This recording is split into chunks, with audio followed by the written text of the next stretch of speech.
Hello friends, कहानी का द्वितीय भाग इस प्रकार है। अब क्या दुष्यंत शकुंतला को अपनी रानी बना देंगे? शकुंतला दाम्पत्य सुख को प्राप्त करेंगी? नहीं, ये कहानी सरल नहीं, परीक्षा है ये शकुंतला की, उनके प्रेम और समर्पण की। मार्ग में शकुंतला अपना मुख प्रक्षालन करने रुकी एक सरोवर पर और अपने मुख को धुलते समय कब मुद्रिका सरोवर में चली गई, उन्हें पता ही न चला। अब दुष्यंत के दरबार में है शकुंतला, पर दुष्यंत तो उन्हें पहचानते ही नहीं।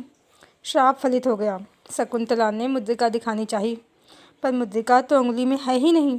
ये क्या हो गया? क्या करें शकुंतला? विधि से जीतना मनुष्य के हाथ में नहीं।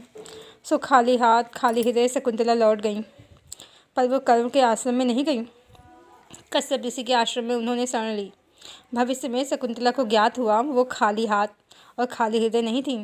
ये उनका भ्रम था कि वो खाली हैं। उनके गर्भ में भारतवर्ष का भविष्य था। दुष्यंत की संतान थी। कुछ समय उपरांत शकुंतला ने एक तेजस्वी बालक को जन्म दिया, जो बड़ा रूपवान, बलवान और आकर्षक व्यक्तित्व का स्वामी था। कश्यप ऋषि के आश्रम में उनका पुत्र बड़ा होने लगा। उसका नाम भरत रखा गया। अभी भविष्य में और भी खेल हैं। विधाता के रहस्यों को समझना आसान नहीं। शकुंतला की मुद्रिका एक मछुआरे को मिल गई। वह मुद्रिका राज मुद्रिका थी, सो मछुआरे को पहचानने में देर न लगी। यह राज परिवार की मुद्रिका है। अब कहानी में दुष्यंत को पीड़ा, ग्लानि और विरह का कष्ट होने वाला है, जो कभी शकुंतला ने सहा था। मछुआरा दरबार में उपस्थित हो गया मुद्रिका के साथ। दुष्यंत के हाथों में मुद्रिका है अब। और ये क्या, दुष्यंत के मस्तिष्क में विचारों का ये कैसा तूफान! सब स्मरण हो गया दुष्यंत को। अब दुष्यंत की स्थिति बावलों जैसी हो गई। काटो तो खून नहीं, ये क्या कर दिया! स्वयं ही अपने प्रेम का, अपने संबंध का ये हश्र कर दिया। अब वो शकुंतला को लेने चले, पर राह शकुंतला के लिए आसान नहीं थी, तो दुष्यंत के लिए भी अत्यंत दुस्तर थी। दुष्यंत को शकुंतला कौरव ऋषि के आश्रम में नहीं मिली। मिलती भी कैसे, थी ही कहाँ वहाँ। आज दुष्यंत खाली हाथ खाली हृदय लौट गए। विधाता भी ना सूद समेत कर्मों का फल देता है। आज दुष्यंत ये भली भांति समझ गए थे।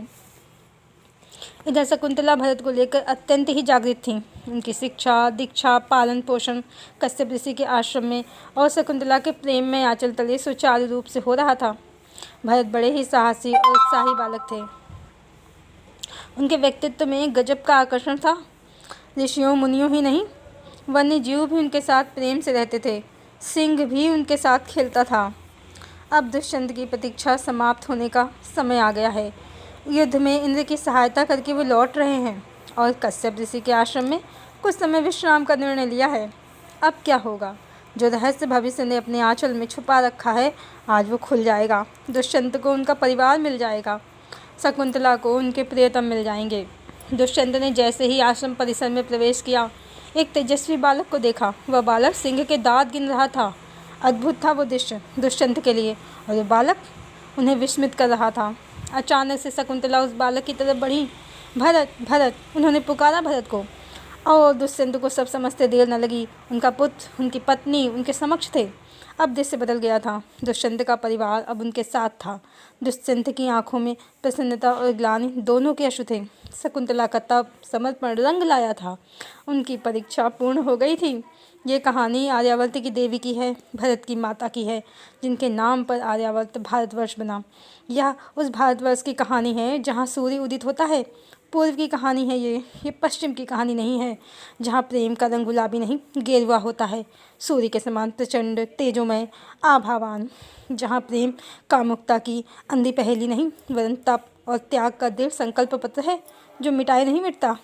और शकुंतला सिर्फ रूप की देवी नहीं, ज्ञान, समर्पण, प्रेम, तप, समस्त गुणों को स्वयं में समाये एक अद्भुत नारी हैं। सिर्फ मेनका नहीं, ऋषि विश्वामित्र की पुत्री हैं वो, भरत की माता हैं वो। वास्तव में शकुंतला अद्भुत हैं, अद्भुत।